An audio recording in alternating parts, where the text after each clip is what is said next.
अब हम षष्ठ पाठ भारतीय संस्कार के प्रश्न उत्तर को देखेंगे। इसमें संस्कृत में एक पद में उत्तर देना है।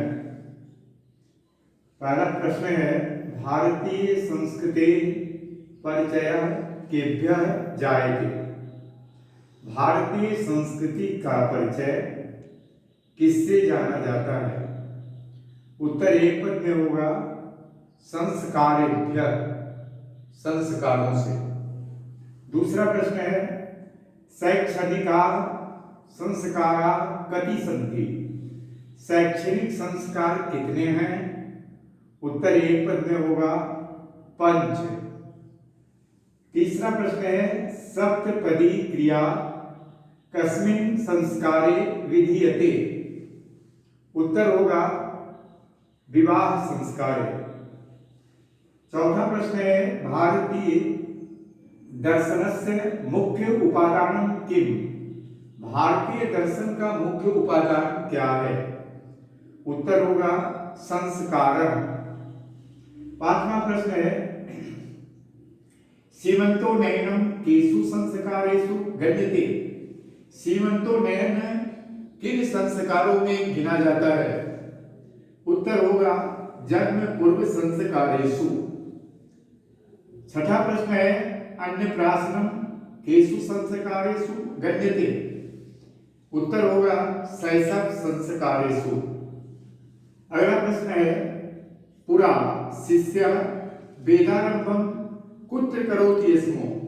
प्राचीन काल में शिष्य वेदारंभ कहाँ करता था? उत्तर है, गुरुगृहे।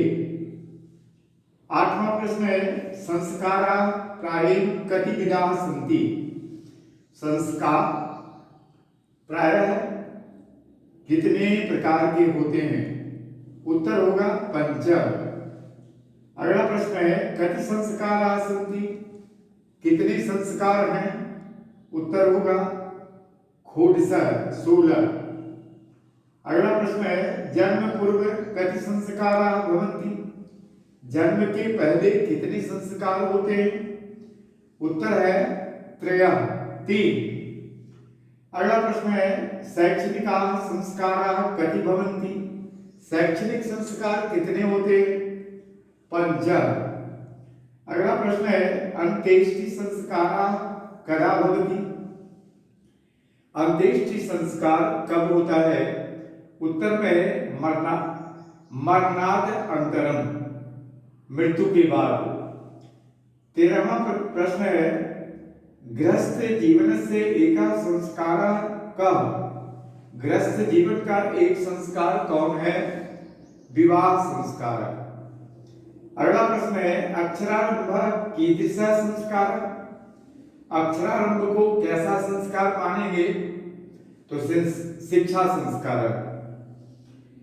अगला प्रश्न है, सप्तपदी क्रिया कस्मिन् संस्कारे विधीयते। सप्तपदी की क्रिया किस संस्कार में होता है? उत्तर है, विवाह संस्कारे। अब हिंदी में एक पद में उत्तर देना है। 16वां प्रश्न है, पाणी ग्रहण कर्म कांड किस संस्कार में होता है? उत्तर होगा, विवाह संस्कार में। अगला प्रश्न है, प्राचीन काल में शिष्य को क्या कहा जाता था? उत्तर है, ब्रह्मचारी। अगला प्रश्न है, गुरु शिष्य को शिक्षा समाप्ति के बाद कहाँ भेजते थे? तो उत्तर होगा, घर। अगला प्रश्न है, उपनयन संस्कार किस संस्कार में माना जाता है? उत्तर होगा, शिक्षा संस्कार में। 20वां प्रश्न है, पुंसवन संस्कार कब होता है? उत्तर होगा, जन्म के पूर्व। अब 2 नंबर के दीर्घ उत्तरीय कुछ प्रश्न हैं जो संभावित है। शिक्षा संस्कार का वर्णन करें। उत्तर होगा, शिक्षा संस्कारों में अक्षरारंभ, उपनयन, वेदारंभ, केशांत संस्कार और समावर्तन संस्कार आते हैं। अक्षरारंभ में बच्चा अक्षर का लेखन और अंक लेखन आरंभ करता है। उपनयन संस्कार में गुरु शिष्य को अपने घर में लाकर शिक्षा देते थे। यहाँ शिष्य गुरुगृह में शिक्षा नियमों को पालन करते हुए अध्ययन कार्य करते थे। गुरु के घर में क्षौर कर्म अर्थात मुंडन होता था। समावर्तन संस्कार का अर्थ है शिक्षा समाप्ति के बाद गुरु बच्चों को उसके घर भेजते थे और समावर्तन संस्कार में गृहस्थ जीवन में प्रवेश करने का शिक्षा देकर करके उसे घर के लिए तैयार करते थे। अगला प्रश्न होगा, समावर्तन संस्कार का क्या उद्देश्य था? उत्तर होगा, समावर्तन संस्कार का उद्देश्य शिष्य का गुरु के घर से शिक्षा समाप्त कर गृहस्थ जीवन में प्रवेश करना।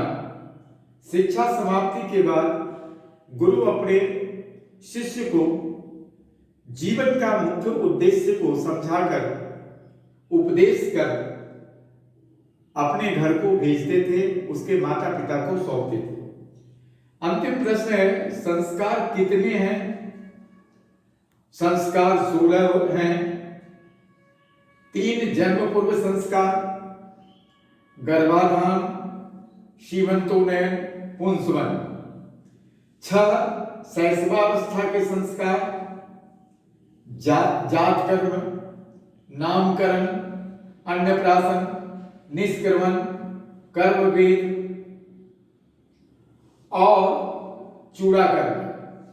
5 शिक्षा संस्कार, अक्षरारंभ, उपनयन, वेदारंभ, केशांत, समावर्तन। 1 विवाह संस्कार, गृहस्थ आश्रम में प्रविष्ट करने का पहला संस्कार है और अंतिम संस्कार 16वां जीवन के अवसान के बाद अंत्येष्टि संस्कार।